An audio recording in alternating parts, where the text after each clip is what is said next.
The customer was shocked when he saw his own Ferrari in Vincent's showroom, because that car had been stolen from his garage 2 years ago, and now it was displayed for sale at $2 million. Vincent's 20-year perfect plan was crumbling. Due to a coincidence, Vincent Torrino was one of Manhattan's most successful Ferrari dealers.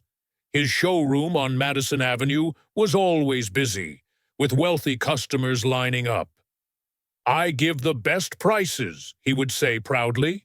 "I've been doing this business for 20 years. Every customer is satisfied." And it was true. Vincent's cars were both high quality and cheap. He sold 20 to 30% cheaper than his competitors. Wall Street executives, Hollywood stars, tech billionaires, they all bought cars from Vincent. "How do you get such good prices?" they would ask. "Good connections, smart business," Vincent would say. "I know how to find the right cars at the right price." This was also true. He just didn't say how he found them. That morning in his showroom, there were customers as usual. Rich people looking at red Ferraris, businessmen wanting to test yellow Lamborghinis. Vincent looked like the perfect dealer.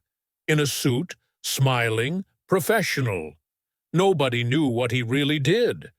Have you ever been suspicious of someone selling too cheap? Right, too cheap. Richard Martinez had come to New York from Newport Beach for business. He was a Ferrari enthusiast and decided to visit Vincent's showroom. When he entered, he was impressed. Magnificent cars, professional environment, friendly service. But when he saw the red Ferrari 488 in the corner, he froze. "This can't be," he whispered to himself. He approached the car, the small scratch on the left door, the paint chip on the front bumper, the coffee stain on the dashboard. This was his car that was stolen 2 years ago. Vincent came over. "Beautiful car, right?" "Just came in yesterday." "Where did you get this car?" "Private seller, clean title, perfect condition." Richard's heart was beating fast. "Can I see the VIN number?" Vincent looked slightly uncomfortable. "Of course, but why?" Richard checked the VIN. It was the same. Definitely the same. "This is my car. It was stolen from Newport Beach 2 years ago." Vincent's face changed. "Sir, that's impossible.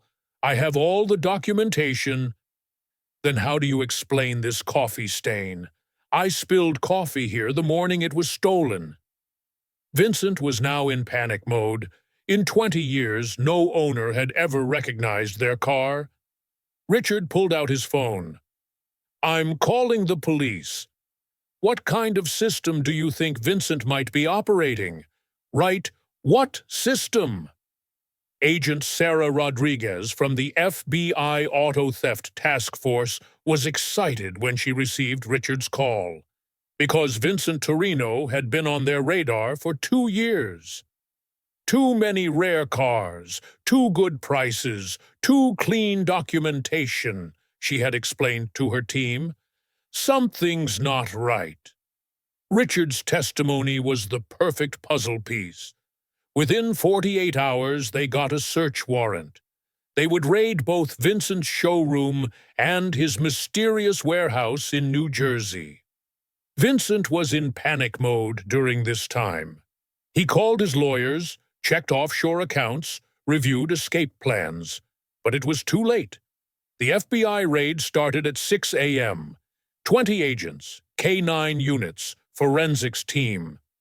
"Vincent Torrino, you're under arrest for grand theft auto." They found 8 stolen cars in the showroom, but the warehouse was the shock. 47 luxury cars, total value $50 million, and Vincent's own records. 20 years of detailed records, every stolen car, every sale, every profit, meticulously documented.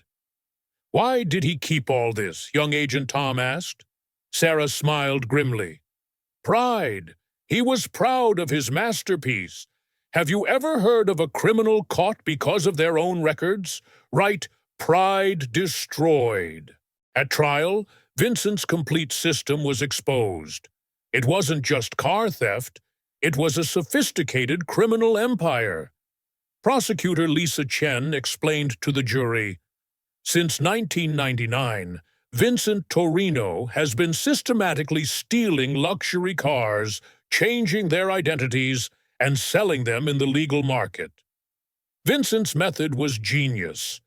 He would survey high-end neighborhoods, hire professional thieves, never getting hands-on himself, pay corrupt DMV officials to get clean titles, sell stolen cars to legal customers in his own showroom. The most shocking part, he had sold some stolen cars back to their victims as replacements. Karen Walsh gave tearful testimony.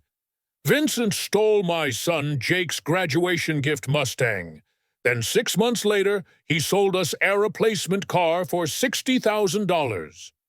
Same car? The prosecutor asked. Same car, same VIN number. We paid twice for our own car. The jury was shocked. Vincent hadn't just stolen cars.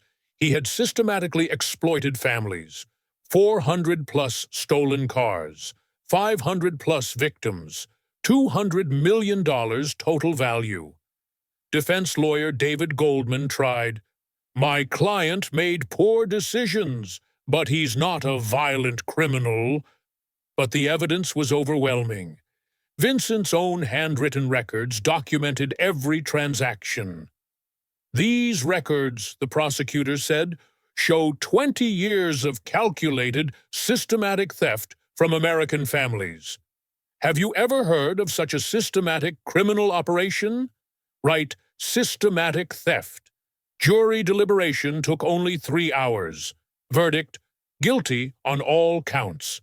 Judge Maria Santos announced the sentence, "Mr. Torrino, you systematically violated the trust of hundreds of families for 2 decades. 25 years federal prison." Prison was a harsh awakening for Vincent, from luxury life to cold cell. But the real punishment was the reckoning with his conscience. 3 years later, an unexpected visitor, Richard Martinez. "Why are you here?" Vincent asked. "I wanted to understand. Why did you do it?" Vincent remained silent for a long time. At first, money. Then, it became a game. Perfect crime addiction. "But you knew you were hurting families."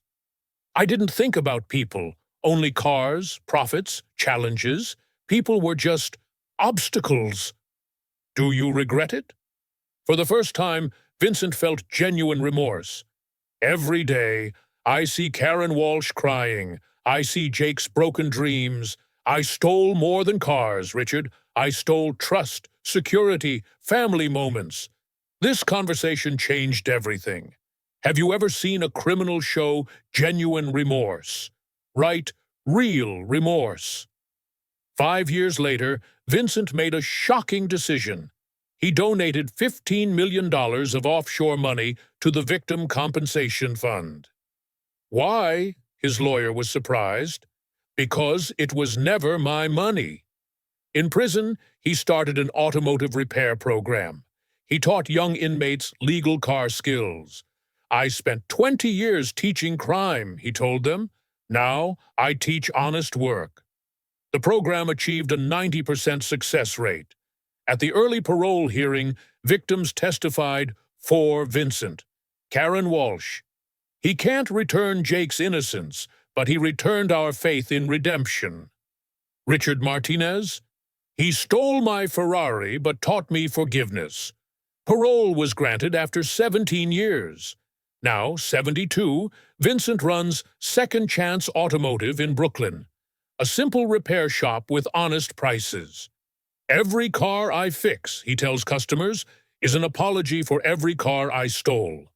Jake Walsh, now 35, works with Vincent. "You stole my first car," he says, "but gave me my career." "Best trade ever," Vincent smiles. If this redemption story moved you, Write second chance. Vincent's story proves that even the most sophisticated criminals can change. But there's a price: losing everything and starting over. The perfect criminal became the perfect example of redemption. He lost money, but found peace. Real success isn't stolen wealth. It's earned forgiveness. Subscribe for more transformation stories. Like and share if you believe in second chances.